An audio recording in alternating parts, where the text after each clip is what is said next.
There is a silence where hath been no sound. There is a silence where no sound may be, in the cold grave, under the deep, deep sea, or in wide desert where no life is found, which hath been mute and still must sleep profound. No voice is hushed, no life treads silently, but clouds and cloudy shadows wander free, that never spoke over the idle ground.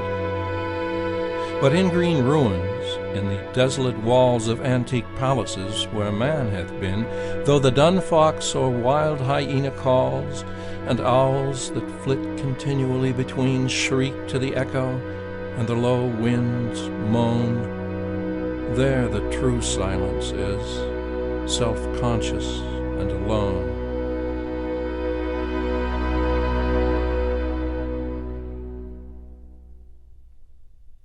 I remember the house where I was born, the little window where the sun came peeping in at morn. He never came a wink too soon, nor brought too long a day. But now I often wish the night had borne my breath away. I remember the roses red and white, the violets and the lily cups, those flowers made of light, the lilacs where the robin built, and where my brother set the laburnum on his birthday. The tree is living yet. I remember where I was used to swing, and thought the air must rush as fresh to swallows on the wing. My spirit flew in feathers then, that is so heavy now, and summer pools could hardly cool the fever on my brow. I remember the fir trees dark and high. I used to think their slender tops were close against the sky. It was a childish ignorance, but now 'tis little joy to know I'm farther off from heaven than when I was a boy.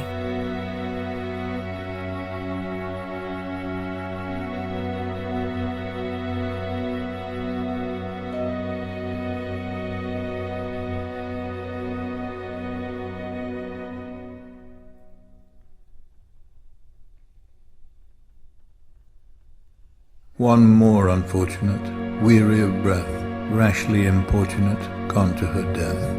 Take her up tenderly, lift her with care, fashioned so slenderly, young and so fair. Look at her garments, clinging like cerements, while the wave constantly drips from her clothing. Take her up instantly, loving not loathing.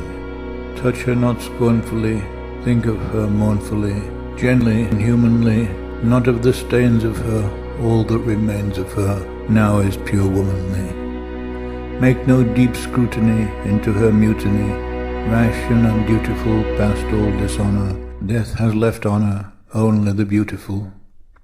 Still, for all slips of hers, one of Eve's family wiped those poor lips of hers, oozing so clammily.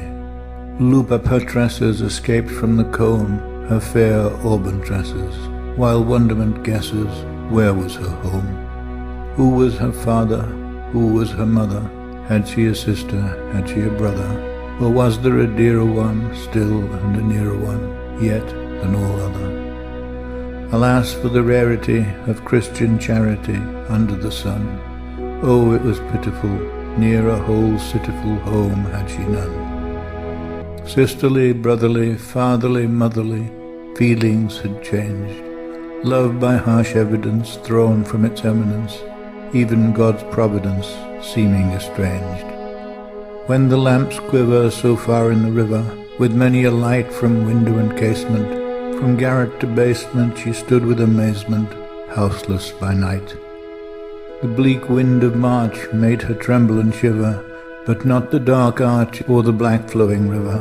Mad from life's history, glad to death's mystery, swift to be hurled anywhere, out of the world.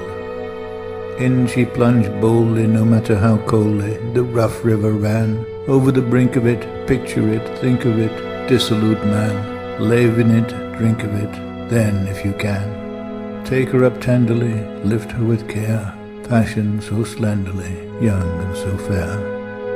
Ere her limbs frigidly, stiffened too rigidly, decently, kindly, smooth and compose them, and her eyes closed them, staring so blindly, dreadfully staring through muddy impurity, as when with the daring last look of despairing fixed on futurity, perishing gloomily, spurred by contumely, cold inhumanity, burning insanity, into her rest, cross her hands humbly, as if praying dumbly over her breast, owning her weakness, her evil behavior, and leaving with meekness her sins to her Saviour.